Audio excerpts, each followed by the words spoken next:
Welcome to Straight Talk on Retirement, your no-hype source for financial advice and making informed choices about your retirement planning. Get on the phone to talk today at 969-KTRS, 888-550-KTRS, or star KTRS from your cell phone. The opinions voiced in this show are for general information only and are not intended to provide specific advice or recommendations for any individual. To determine which investments may be appropriate for you, consult with your attorney, accountant, and financial advisor or tax advisor prior to investing. Securities offered through LPL Financial, member FINRA SIPC. Investment advice offered through Private Advisor Group, a registered investment advisor. Private Advisor Group and JBL Financial Services, Inc. are separate entities from LPL Financial. Now, here are your retirement coaches, Jeff and Aaron Lapidus. Well, hello, St. Louis, and welcome to Straight Talk on Retirement. You're live and local, St. Louis's favorite financial call-in show. I'm Jeff Lapidus, president of JBL Financial Services. Our offices are located in beautiful, sunny, nice and cool downtown Clayton, Missouri. I am a 35-plus year veteran of the financial services area, a financial planner and investment advisor representative. And I'm joined this week and every single week by my favorite, oldest, prodigal daughter, Aaron Lapidus, and I run the health insurance side of our practice. We help our clients make smart choices about their money. The way we do that is by designing a game plan, a written step-by-step strategy, a real game plan that has several goals in mind. First is to preserve, protect, and prudently grow the assets our clients have taken their entire lifetimes to accumulate. Second is to deliver a reliable stream of income, one that they can count on so they can do all the things that they'd like to do during retirement.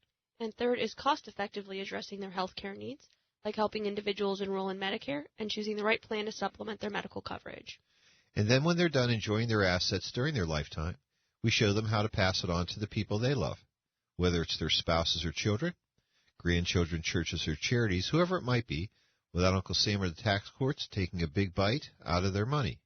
And as their financial planners and investment advisor representatives, we watch their money every single day to make sure that they're staying on track, and that's why they call us the retirement coaches. Good morning, kiddo. Good morning. You ready for action? Yes, Dad. Well, I'm glad, and I hope that everybody else is in Radio Land. You know our phone lines are always open. We have a lot of things on our mind, but what's more important is what's on yours. Whether you have questions about your 401ks, your IRAs, health care, one of Aaron's favorite subjects and mine as well. Maybe you've received an inheritance, possibly you've gotten married or divorced. Give us a call. We'd love to hear from you. 969-KTRS, star KTRS from your cell phones, or 1-888-550-KTRS.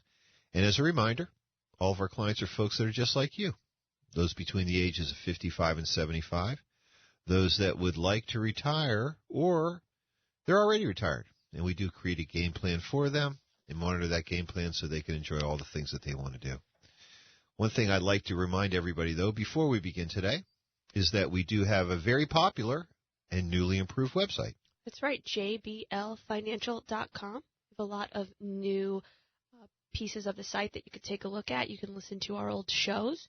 You can also hear clips from shows on there as well. Thank you, compliance. Yes, you're also able to sign up for our monthly newsletter called The Coach's Corner. If your browser allows for pop-ups, it will pop up in the left-hand side as soon as you log on to the site to sign up.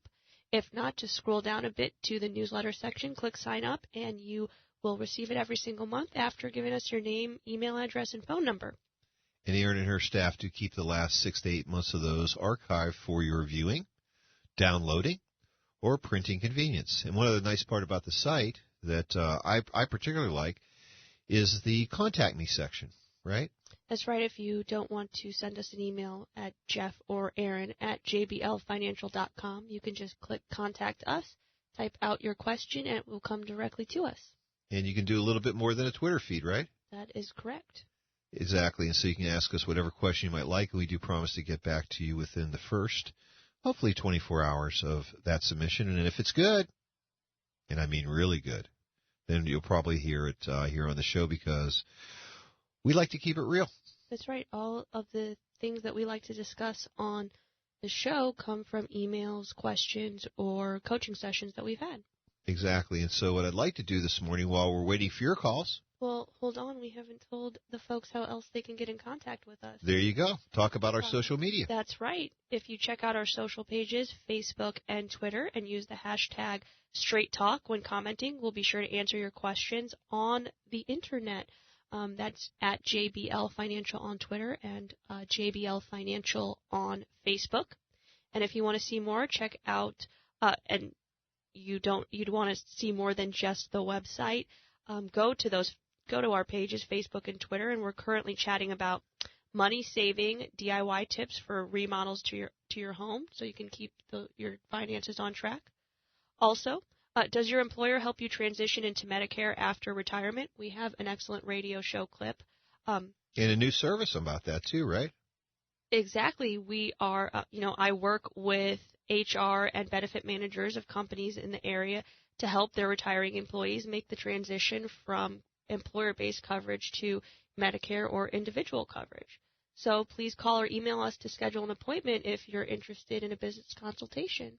Fabulous. Good idea. Especially, it's a tough time. And we know that our clients that are getting ready to transition to Medicare, they're getting inundated, overwhelmed with all kinds of information, aren't they?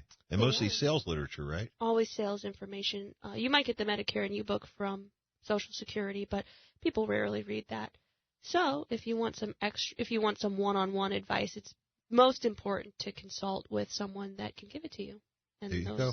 And we do have this new service that we're rolling out, so hopefully give us a call, those HR managers. Aaron would be happy to come and visit you. And the neat part is that naturally her discussion with employees would certainly be tailored to the benefits that you have.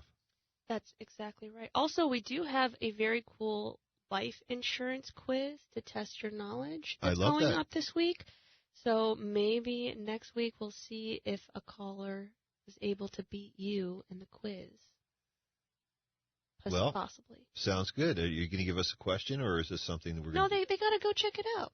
And then cool. Maybe next week we'll announce results. See if someone's able to beat the coach. Beat the coach about that. Well, I'll tell you, they're going to have to try pretty hard. You have been doing it for quite some time. I have been licensed as a life insurance agent since 1979. So I have a few miles on the trail, as it would be. But that's great. So, folks, please go. And where do you check that out at, Aaron? You can check that out on our Facebook, JBL Financial. That's great. After we get off, I'm going to check it out so I can see if I can beat anybody doing that. Good idea. Wonderful. So, again, our phone lines are open. We'd love to hear from you because we know you have questions about your 401ks, your IRAs, possibly about health care questions, maybe even transitioning from company health insurance to COBRA or possibly over to Medicare. Coaches are in the house. Give us a call, 969-KTRS, star KTRS from your cell phones, or 1-888-550-KTRS. And again, as a reminder, if you'd like to, a little bit nervous about hearing yourself on the radio, it's cool. You can always give us a call at our office at 314-863-0008. Again, 314-863-0008. Or send us an email, jeff@jblfinancial.com. Or Aaron at jblfinancial.com. A little slow on the uptick there, kid, this morning. I thought you were just going to do both. I so graciously did it before. There you go. Making me do all the good. Work. So while we're waiting for our callers this morning, let's talk about inheriting money. It's fun to do. Circumstances aren't usually the best, especially if it's mom or dad or sister or brother, something like that. But we do have folks that do inherit money, and we do often get questions through our website about this. So let's go to one that we had this last week. Stan happened to contact us. And Stan happens to be 52 years old. That's kind of important because obviously his opportunities are a little different between 52 or 42 or 62. And he wrote me, he said, Jeff, I recently inherited money from my dad's estate. What taxes are due on the inheritance? And what should I do? What would you recommend I do with the money? Two good questions. A couple of good questions here. Why don't you talk a little bit about what Stan told us the composition of his inheritance was? So Dad passed along $65,000 in CDs. He also passed along $134,000 inside of an IRA account, $26,000 inside of a Roth account, and $184,000 was the value of Stan's dad's home. Very nice. So Stan ended up inheriting about $400,000.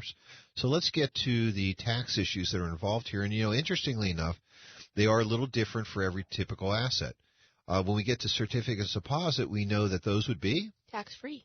Tax-free, that's right, because Dad already had paid taxes on those, and those happen to be one of the financial assets that do pass on tax-free. But, Aaron, if they had been savings bonds, would they be tax-free? No, they would not, because you pay the taxes at the end on those types of investments. On the interest that had been accrued the entire time that you hadn't paid tax. So Uncle Sam, our favorite uncle, needs to get his hands into the cookie jar, and so with CDs are different than, as you know, are different than the savings bonds. Well, because really the IRS, it's kind of like an algebra problem. What you do on one side, you have to do to the other. So there you go. Tax law is equal and fair, right? Exactly. If someone didn't pay taxes on it, someone else will have to. Very good. Balance.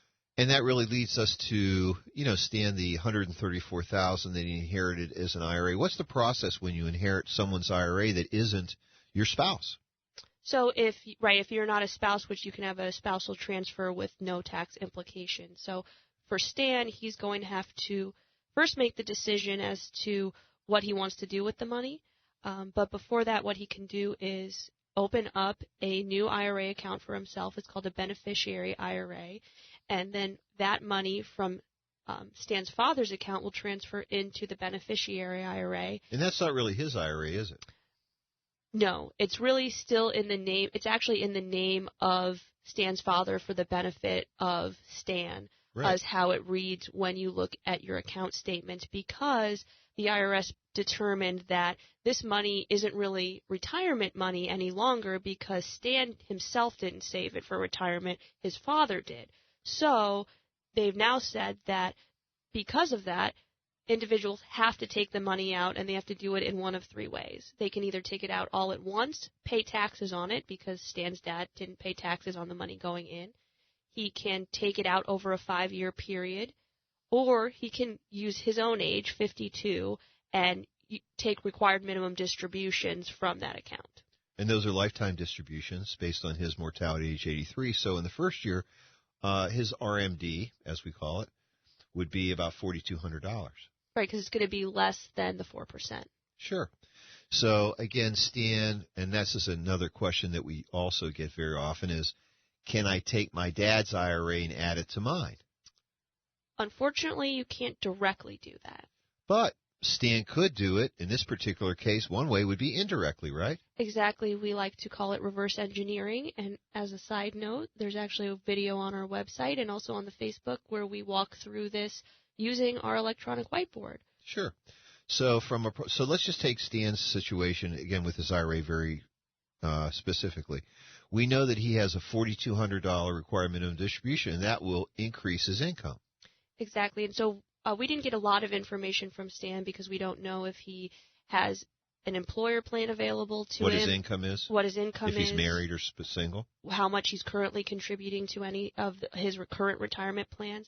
Or even an IRA. Exactly. So, but if we made it very simple and said Stan uses a self-directed IRA and he can contribute up to $6,600 a year to his own IRA, what Stan could do is take that $4,200 required minimum distribution. He pays he would essentially be, he'd pull it out, taxes would be due on it. However, if he increased his contribution by $4,200 to his IRA, granted he wasn't contributing over the $6,500 maximum, right? Exactly. He would then create a non-taxable event because he could just put that money into his IRA once he received it from right. So the income beneficiary. Plus a deduction on the front end. So income and deduction, as you said, that could be a zero tax event. Exactly. It might work even better if Stan has the opportunity to contribute to a 401k or a simple IRA. Because those have much higher limitations on how much you can contribute annually. So he might be able to, if he's contributing close to a maximum $20,000 to a 401k, he might be able to push it up to the full max. Yeah, and Stan also did inherit a $26,000 Roth IRA.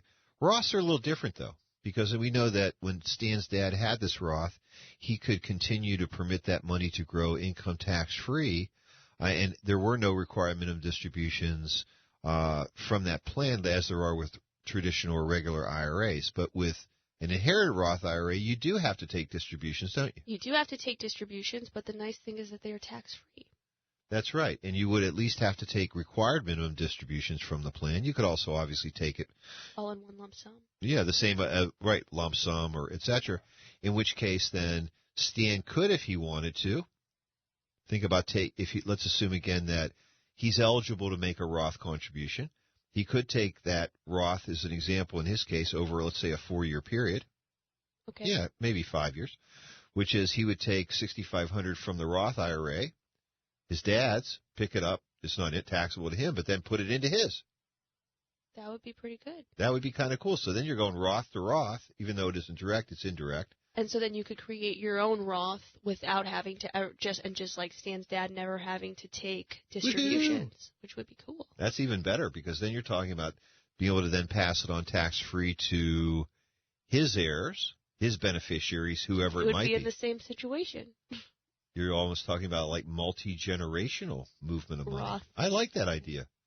Roth. Why don't you set up a Roth for me? Roth through the ages, because Roths weren't even around when you were starting to contribute. You're right. The Roths, actually, when Roths came out, the only thing we were permitted to do was do a conversion, and Yuck. I hate paying taxes. That is a potential topic for today as well. Roth conversions, your favorite topic, right next to buy or lease a car. My favorite topic. I don't think it makes any sense. I really don't. We'll talk a little bit about that. And that was a teaser. In your opinion. That was a teaser. That was sort of like buying cars. I hate that. I always lease them. Okay, so the last one is, in this situation, is a home. We know that Stan's did inherit a home from his father. It was worth $184,000, the fair market value. Is there any taxes? Would he have to pay any taxes on the gain on that home? The only time he would pay taxes on the sale of the home is when Stan decided to sell the property if the sale price was more than the fair market value of the date of death, the fair market value at Stan's father's date of death. So if it exceeded $184,000, then there would be a taxable event. But if he sells it for the $184,000, then there's no taxes. And that really would apply also to any, and in this case, he didn't receive any mutual funds or any individual stocks or bonds also. Right, so if he had received those out, so if he had received maybe an investment account that was not a retirement account, he would get a step up in basis to the market value at the date of death and would only pay taxes on gains exceeding that. Yes, and the only other significant piece of property that Stan didn't inherit, but we know other folks do inherit, is a annuity. We do have a lot of folks that do end up, their parents have in the past bought fixed annuities. Those annuities were going income tax deferred because the IRS doesn't require you to withdraw money from annuities either. But when you die with them, it could be a tax trap, right? Well, that also depends upon if the annuity was held inside of an IRA or if it was held outside, correct? Well, no, because we know that if it was in an IRA, what would happen is that those proceeds get paid back into the IRA, so it's treated like any other asset. What I was actually referring to was ones that are held outside of an IRA. Right. And those are really, in that case, then we know that the gain, the tax deferred gain, would be treated as ordinary income, and the same distribution methods I think apply to an IRA as they do to an annuity, as they do to an IRA. Oh, right. The IRS also did make a ruling on that they can be distributed out the same way. So, as an example, if Stan had inherited an annuity, and let's assume that his dad had put $25,000 into that annuity, and at the time of his death, it was worth $50,000. That $25,000 difference between his contribution and the fair market value would be considered taxable as income. Now we know that the $25,000 his dad put in, he would get that back tax-free as return of capital. But that $25,000, nope, sorry, Chucky, Uncle Sam didn't get paid. So just like an IRA, you have to pay the piper. Good thing he didn't pass that on as well. That's right. So I guess kind of in summary, when we get to inheriting property, there are really generally 2 to 3 things that aren't subject to what we call the step-up in basis, which means that the value of those assets step up to the fair market value, so there's no taxation. Those would include annuities, IRAs, and also savings bonds. Exactly. Just about everything else. You get a step up. in the basis of so. And then we know with Roth IRAs, when you inherit them, they're tax-free, but you still have to make at least required minimum distributions from them, so you can do that. So that's kind of a cool thing. Now with Stan, what we did is we did get back on the phone. We did talk to him a little bit afterwards, at least I did, and we did get a little financial information about him. But we also need to understand a little bit about where he wanted to go. So the first question was, as always, is your emergency fund properly funded? Right. Do you have enough money set back so that you don't have to either hit your credit card hard, a home equity line of credit, a 401k, God forbid you want to make a loan from there, or possibly an IRA? Do you have enough liquid assets there so that you could weather those emergencies? And, the other question for him was, how did he see his employment future? Right, because it's a good idea to have at least 3 to 6 months worth of income available to you in that emergency fund. Some people feel better if they have more. Some people secure if they have less because they know that their employment situation is stable. But we've seen many large employers in Missouri start to make cutbacks, and right. So many people feel that their employment might be tenuous and they're looking for other positions. So if Stan is in that position, it might make sense to increase that emergency fund, especially because now he's inherited a pretty substantial amount of money. He can create a buffer for himself. Yeah, and we kind of think of that as the vault, right? Exactly. That's the money that you really want to touch. But in Stan's case, he may, like many folks, he may have an outer vault, right? Which is he may have some conspicuous consumption. That's right. If there's specific things that he wants to do to his home, or maybe there's specific things he wants to do to his father's home before he gets it ready to sell. Or maybe he and Dad like to go fishing, and he said, you know what, I'm going to upgrade that boat. That's fair. Or maybe he has debt that he needs to pay off. There you go. That would be something that was real important. So again, setting aside money for the vault, that emergency fund is important.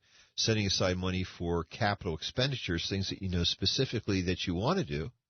As Aaron had mentioned, paying off, maybe either making a conspicuous purchase, paying off debt, paying down debt, remodeling, etc. is important. The other thing is, like we were talking about, reverse engineering. Are we maximizing the retirement plan contributions that we have? And that's really important, especially if you have access to an employer-based plan like a 401k or a simple IRA. One, you're going to be able to take more advantage of any matching that the employer might be doing. Secondly, you're in the lowest cost investment environment that you're generally going to ever be in, so it makes a lot of sense. And then third, you're taking advantage of tax benefits because all of that money is going to come off. That's a deduction on your taxes, and we know that Stan's having some taxable events and will be for this next several years because of his inheritance. So it makes a lot of sense to take full advantage of any retirement plans. It's a game.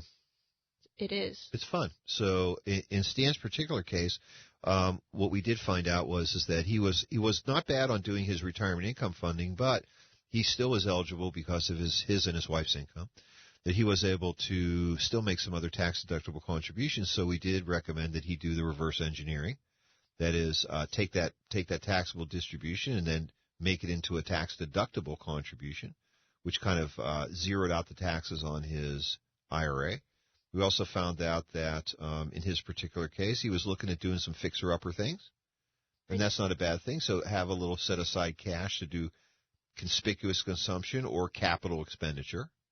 And then, you know what? Have a little fun, right? Sure, and also this may give Stan the opportunity to do some after-tax investing, so creating an investment account that's not inside of an IRA, which can help balance out or create additional liquidity for you when you do retire, because most of the individuals that we see have the majority of their assets inside of retirement accounts. Usually it's 80% plus. Exactly, and so all 80% of their income is going to be taxable when they retire, because we're going to have to start making distributions from IRAs to make up the difference from their income and Social Security.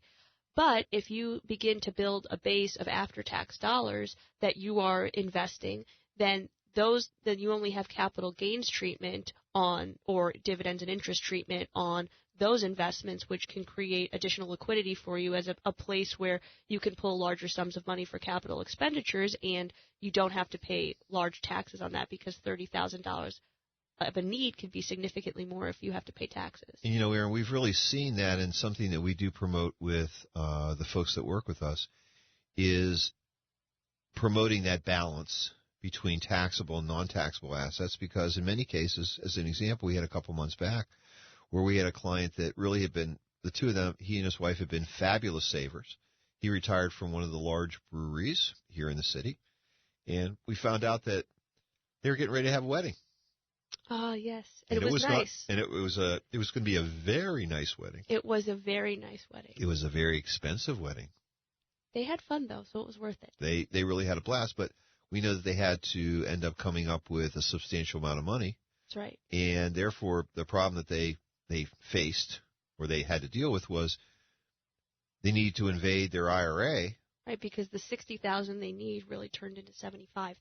Right. So we believe that it makes sense, and we do help folks as a part of many of our game plans in terms of saying, let's now, if we don't have that emergency fund, if we don't have that jar, as I like to call it, that jar for that capital expenditure, we need to create a game plan to fill up that jar, maybe with making distributions, so that we can get there, so that when it comes to the time, we can really modulate, if you want to, or reduce the effect of taxes during that particular tax year. Because as you know, with our client's case, taking out $75,000 of taxable amounts from an IRA, big chunk of dollars. And unfortunately, Uncle Sam doesn't go, whoops, you paid too much this year, even though if income goes down next year. So planning for those, as I like to call them, planning for those jars, to fill those jars so that we can fill them up, is also a very essential, I think, a really important function that we provide for clients as planners. I agree. Not just making the money grow, hopefully, that's our big goal, but secondarily is also being able to meet all their income needs and goals as they come across. So identifying those. Right, and attempting to do it tax efficiently. But that's sometimes right. We know that things that people want to do aren't necessarily the most tax efficient. And they don't.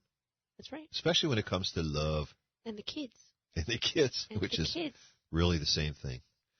Well, great. I think what we'll do is let's take our first break of the hour while we're waiting for your phone calls here at 969 KTRS, star KTRS from your cell phones, or 1-888-550 KTRS. I'm Jeff Lapidus, the retirement coach. I'm Erin Lapidus, the health insurance coach. Don't touch that dial. We'll be right back after these messages. Let's talk about smart choices for your money. It's Straight Talk and Retirement on the Big 550 KTRS. Here's Jeff and Erin Lapidus. That's right. We're back here on the Big 550 KTRS, Talk Radio St. Louis. I'm Jeff Lapidus, the retirement coach. I'm Erin Lapidus, the health insurance coach. We are willing. We are waiting. Eric's wanting to answer your calls at 969 KTRS. Star KTRS from your cell phones, or 1-888-550 KTRS. We'd love to hear from you today. But again, as a reminder, a little nervous about hearing your voice on the phone, on the radio. It's okay. You can always send us an email, right? Yes, Aaron at jblfinancial.com. Or Jeff at jblfinancial.com. Or if you like, while you're perusing our newly improved, vastly fun website. Vastly fun. Fun website. Yes. Hit the Contact Us section, and you can write out a very nice long question for us, and Aaron and I will be very happy to, and we promise, to return that within 24 hours to you. So while we're waiting for your calls, I know, Aaron, you get lots of emails. And actually, I received an email from the website just last night. I thought I might pull it up. That's great. It wasn't like a date email, right? Real cute. No, I only get those from you passing things along. You might want to check this out. Okay. That's real nice. Hold on. Let me get the technology. It was a long-term care email. Oh, well, folks are always caring about long-term care. That's right. And there are a lot of different products available now for long-term care. For traditional long-term care policies. Standalone, right? Exactly. Where you pay a premium on an annual basis, semi-annual basis, and in return, if you trigger your benefit, that means you lose 2 activities of daily living, and a doctor certifies that it's going to last more than 90 days, you have purchased a daily benefit for a certain period of time. It's like a bucket of money, exactly. Right? We generally look at $100 to $125 a day, $3,000 a month over a 5-year period, which works out to about $180,000 of money available to you to use either when you're at home for services, when you are in assisted living, or in skilled nursing. So they call that a comprehensive policy because in any care situation, the policy is going to provide a level of that indemnity for you of the $100 So let's a day. take a minute here and let's go through what they call the activities of daily living, because what is the trigger federally so that these proceeds that are paid back to you, these dollar per day benefits are paid back to you, can be tax-free to you? You have to have the loss of 2 of the 6. Is that correct? Exactly. And those are, 2 of the 6, or if you have a cognitive issue. So if you've been diagnosed with dementia or Alzheimer's, that's an automatic trigger. Otherwise, some of the activities of daily living are dressing, bathing, getting in and out of bed, so being able to transfer, being able to eat on your own, also being able to use the restroom on your own. So if you need substantial assistance with at least 2 of these, then, and like we said before, the physician says it's going to last for more than 90 days. So this isn't a rehab situation where maybe someone's broken a hip or a knee and they just need they need significant assistance for a short amount of time. That would trigger your benefit. So what we have found, and in a lot of cases with our clients, is that, yes, they're getting older, but that doesn't necessarily mean that they're triggering their long-term care benefits, because you have to, like we said, have to lose those 2 activities of daily living.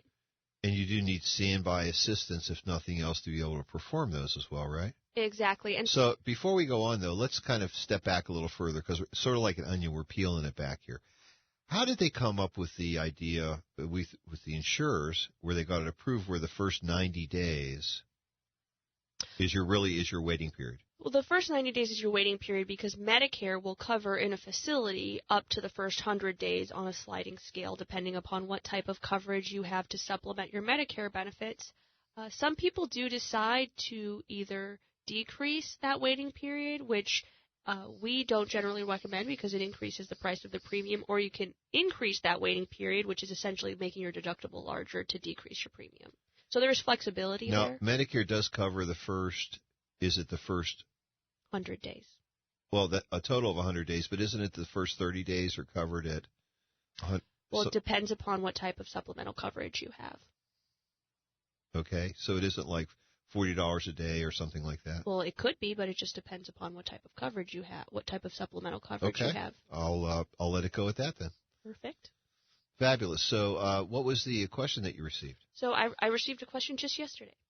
I have heard of a product for long-term care in which you deposit a certain sum and the insurance company guarantees you so many months of care at a specified amount, and if you don't use any or all of it, it is refunded to you.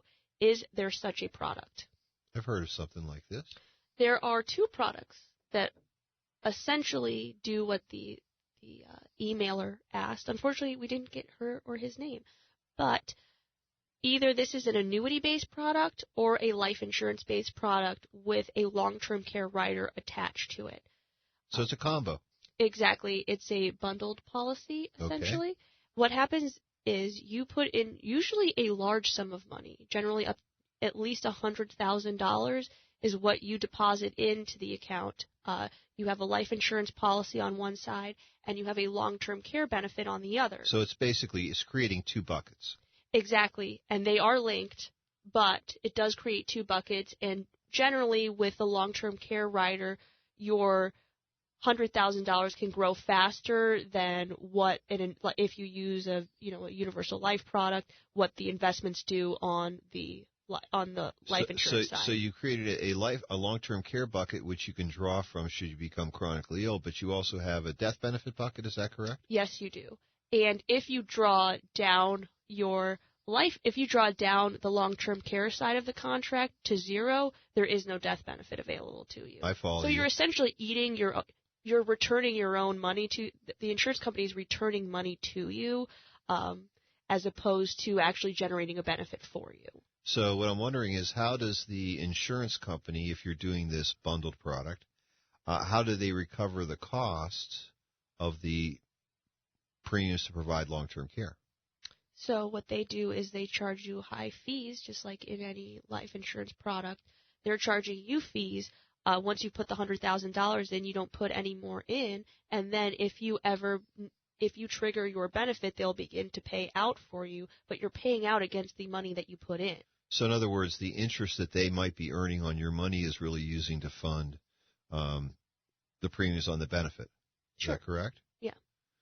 How does that compare to purchasing an individual long-term care contract? So if you're purchasing an individual long-term care product, you're under 70 years old. If we use an individual, for example, you're probably going to pay for the benefit we described, $100 a day over a 5-year period. So for $180,000, you're going to pay about $2,500 a year for that product.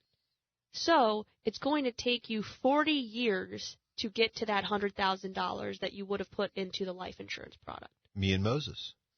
Exactly, because we generally do not recommend that people apply for long-term care coverage until they're at least 60 years old.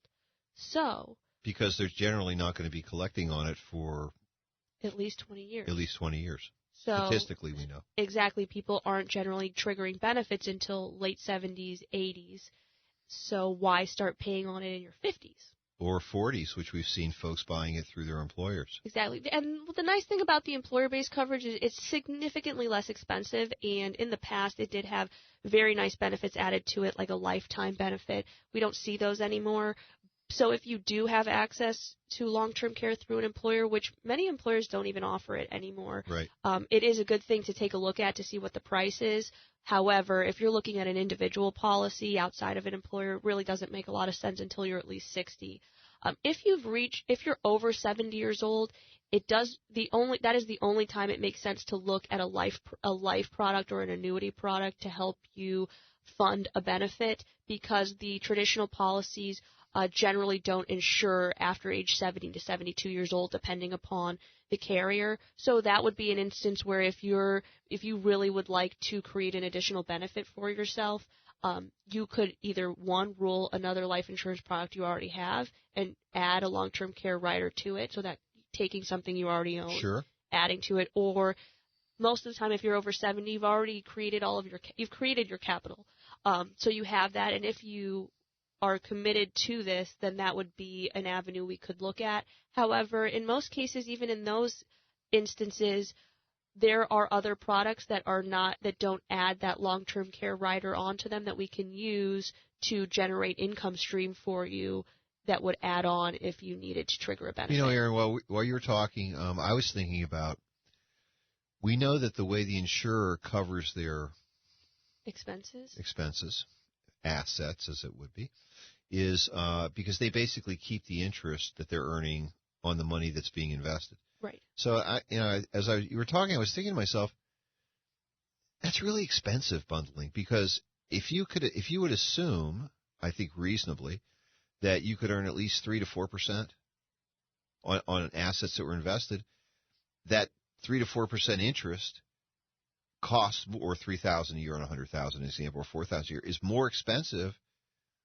than what a long-term care contract, assuming again you can qualify, would be on a standalone basis, where you could actually customize it yourself instead of the... Exactly, because you're essentially tying up a significant piece of your own capital at a very low rate of return, because, like you said, the insurance company's really, truly in the end keeping that, or you're paying high expenses because it still is a life insurance contract, and we've talked about in the past that life insurance is not an investment. And it's not free. No, and so really you want to use the products available to you for specific purposes. We've also said, and I like it a lot, is that nothing's a good deal.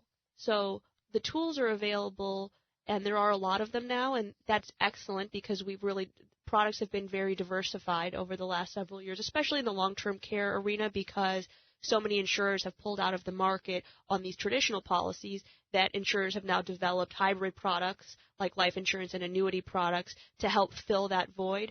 But does it make sense for you, and is it going to get you where you need to go, or is there an alternative available? And I guess to me at least, the conclusion in this particular matter is that bundling sometimes doesn't pay. No, I would agree with you on that. We've looked at several opportunities for clients that could take a chunk of their capital, put it into one of these products, and at the end of the day, when we just did the math, if we could even generate a moderate amount of return, 2-3%, right, we're generating the premium on a policy, and the client still has their capital completely liquid to them.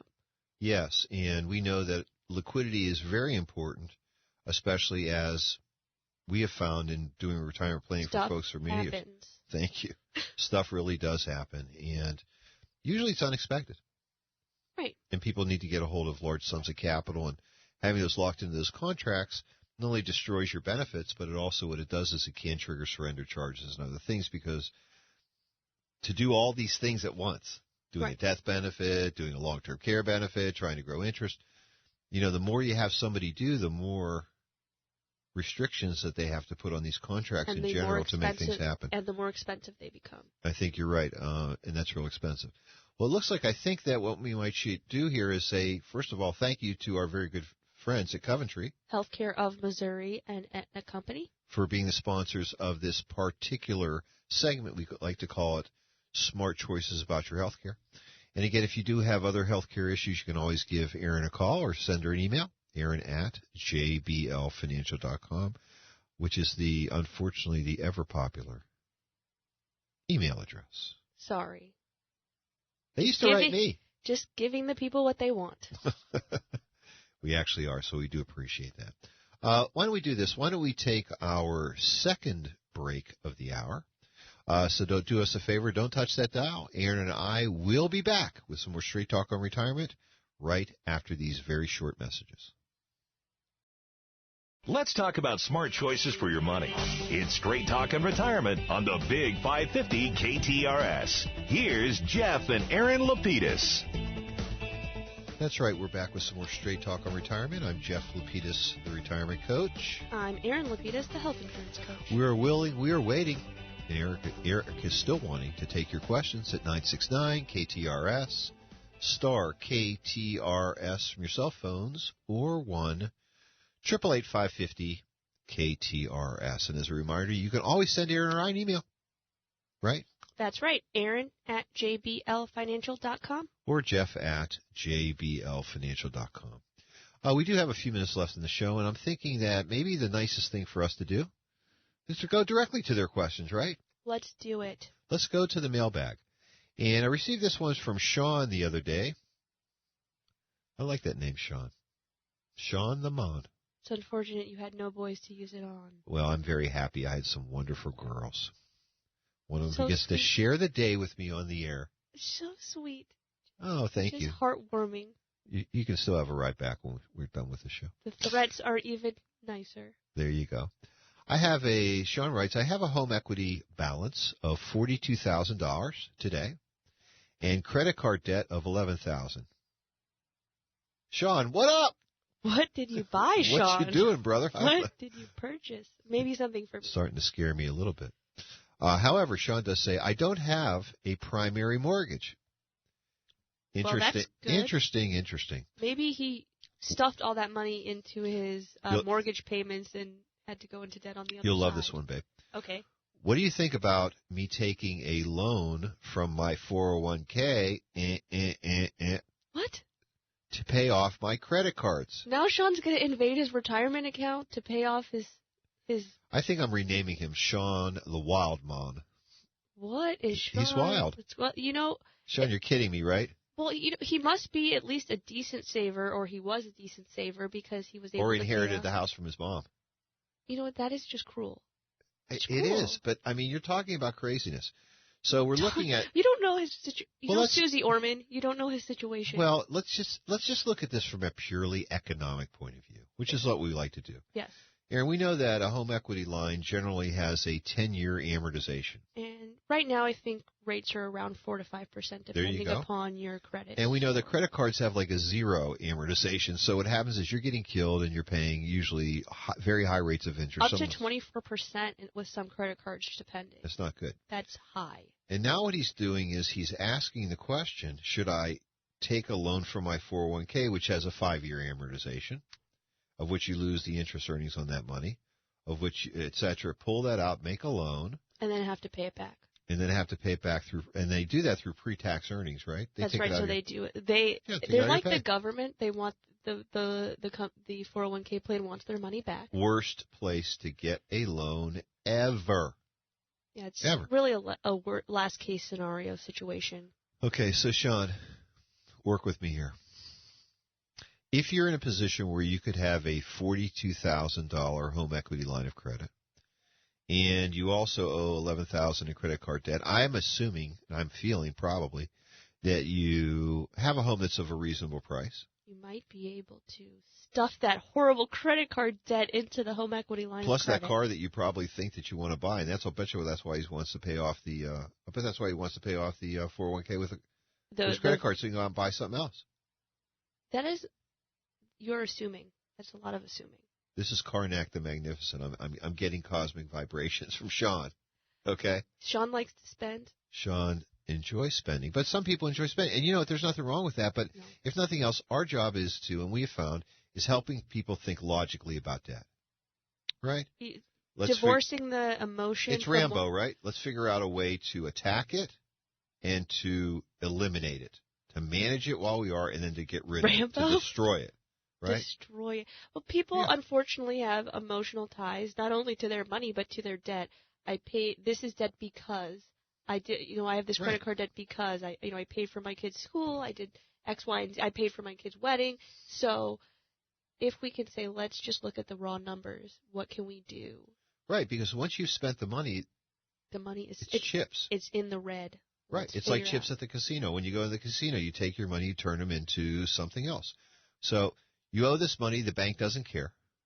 They just want their money back. They just want their money. So let's think about the most effective way to deal with this. Well, number one is, Sean, I would certainly suggest to you that what we do is that you look at this $11,000, instead of taking it from your 401k plan, I would certainly look at trying to get it into if you have the room inside of your home equity line of credit. And if you have a zero balance on your mortgage, generally you have a home equity line of credit that could be up to 80%. So there's a decent chance that Sean could rectify the situation pretty quickly, because that's going to bring his payment down significantly, even if that $11,000 between all of them. Exactly, because even if that $11,000 has a 10% interest, then you can knock that down pretty significantly. Well, and then again, the amortization on the home equity line is 10 years also. Versus zero. So, Sean, because we trust you, we love you, we don't understand you. What we do want to do is we say, hey, why not go to a 15-year mortgage? Right? Make it shorter, not a 30-year. So now he's going to refi his house? Yeah, refi, take this debt, roll it all together, refi his house, do a 15-year mortgage. That'll bring down his total payment. And then what he can do between these two is, if he does decide to keep paying the same amount, he will be able to take that 15 and make it into a 10, make it into a 6, make it into an 8-year mortgage. And then cut your credit card, man. I mean, people are creatures of habit. So even with just the $53,000 of debt, it makes sense to do the refi instead of just pushing Absolutely. it I would certainly try to do that, because then what would happen is that we could give him a little room, because it may be, some people, we don't know why people accumulate debt. Some do because of occasions, right? Somebody's getting married, someone maybe he had to do something for college education. Maybe he did a remodel. Or maybe he was taking care of an elderly parent. Who knows? Maybe his wife lost her job. You could be St. John. Maybe. Now I'm feeling guilty, Aaron. You should. That's what I was attempting to do here. I don't really think so. Maybe someone lost their job. Sean obviously We don't know the facts behind the situation, exactly. But bottom line is that our thing is that let's get somebody on a strong financial footing with a game plan to eliminate this debt, because we know eventually, Sean, when you do retire, which hopefully I'm sure you would like to at some time, not having this outflow, or having this at least under control so that it can be paid off within a certain number of years, that will make your inflows more valuable. And for some people, it makes a difference between retiring and not retiring. And if we look at this from the positive side, which is we don't know how old Sean is. We didn't get a lot of information on him. But if we looked at this as a $53,000 balance on a mortgage versus, debt that people, Right. There's a hierarchy of debt. So less valuable debt. He would still be in an excellent place because $53,000 balance on a mortgage is really not very significant. If you're able to knock that down over the course of several years, depending upon his income, he'll be in an excellent place. He doesn't have a $200,000 mortgage or 30-year left on his mortgage, so Very good. could be in a great spot, Sean. I may have misjudged the lad. Well, we have found that, and this is why we plan for people's expenses in retirement, because people don't change. They're creatures That's right. of habit, and so we want people to be able to live the same life they did before they retire, the day before they retire, the day after. So we do know that individuals who tend to accumulate debt, even when we're able to assist them in liquidating it, tend to reaccumulate debt. Right. Especially, I shouldn't say especially, because there are some folks that unfortunately, no matter how old they are, they have difficulties in dealing with charging things. There are also folks that, unfortunately sometimes are, what's a nice way to put it? They're bleeding hearts. Yes. They have to be there for they have to be the backup for everybody financially. And that's a particularly difficult time Right. that's a particularly difficult situation that many people that are retiring now in the baby boomer generation find themselves in, because sometimes not only are they helping children, but they're also helping parents. Right. So they could be really foregoing their own comfort in retirement to be helping children, to be helping their own parents. So it does put you in a precarious. Love is blind. That's right. When it comes to money, it's very easy to suggest to folks that, there have to be limits on the amount that they might provide financial assistance to folks. But guess what? That isn't what. At the end of the day. You can't do it. You can't do it. What happens is love. And in this case, we don't know what Sean's debts were. But again, having a game plan to deal with the liquidation of this, but actually also making sure that we're not helping ourselves or hurting ourselves by borrowing from sources that are really negative, especially your 401k. It's just the worst place to make a loan from. Right, and especially because Sean's in a great spot where he has other options. He could just use the home equity line of credit. He has the opportunity to refinance. So use those sources before you have to fall back on the 401k. And these discussions, Aaron, as you know, are really fundamental to every single coaching session that we have. When we're visiting folks, and you said, I thought very well, we know that people do not change their spending habits. So therefore, when we're planning for someone's retirement, we're planning for, as we like to say, the after-tax cash flow that they need to make their life work. Exactly. That's what the number is. We're always planning for 100% after-tax cash flow. In doing so, we found that folks are able to maintain and continue the lifestyle that they have. Right. Nobody ever. They're not going to save. Nobody tells us they're going to save money because we love them. We just don't believe them. That's right. People don't change their habits. So make it a new habit. Give us a call, 314-863-0008. See you next week. The opinions voiced in this show are for general information only and are not intended to provide specific advice or recommendations for any individual. To determine which investments may be appropriate for you, consult with your attorney, accountant, and financial advisor or tax advisor prior to investing. Securities offered through LPL Financial, member FINRA SIPC. Investment advice offered through Private Advisor Group, a registered investment advisor. Private Advisor Group and JBL Financial Services, Inc. are separate entities from LPL Financial. This is Jeff Lapidus, the Retirement Coach. We'll be back next week at 10 a.m. here on the Big 550 KTRS.